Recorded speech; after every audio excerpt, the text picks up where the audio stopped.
Hi kindergarten, it's Miss Santellen, your art teacher. We're going to learn a little bit more about how to take care of our art studio so that our room stays nice for the whole year. So we're going to go on a little tour to see where everything is. When I come in the door, I see that I've got my supply table. Back here is the drying rack. And here is my teacher table. This teacher table is for me only. No students may come back here or touch this table because there's some things that are dangerous and I want us to stay safe. When we come towards the back of the room, you'll see that I've got 2 sinks. These sinks are only for me to wash brushes in. We do not wash our hands in art class because it would take too much of our time and then you wouldn't have enough time to work on your art project.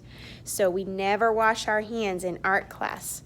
Sometimes you might finish your art project early, and if that's the case, I have a reading center right here. You may come and select a book to read if you finish early. Just make sure that you raise your hand and have my permission to get up first. The last thing that you need to know about in our art studio is my teacher zone right here. It is very important that no students cross that rug into my teacher zone. There's some things back there that are not for little hands and we want you to stay safe. So only teacher goes in the teacher zone.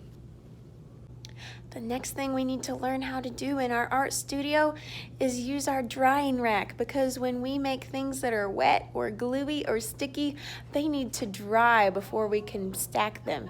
So this is my drying rack right here. When I have an artwork that needs to go on the drying rack, I will always slide it on. That looks like this.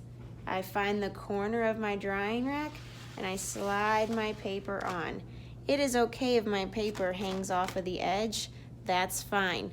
I just need to be very careful to slide it on and that I'm not putting it on top of anybody else's artwork or it will get stuck together.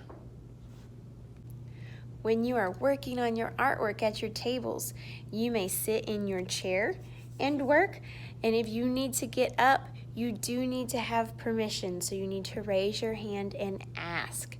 When we move around the art room, it's very important that we never ever run. Our room is pretty crowded, so we need to make sure that we are always using our walking feet so that we are safe and having fun.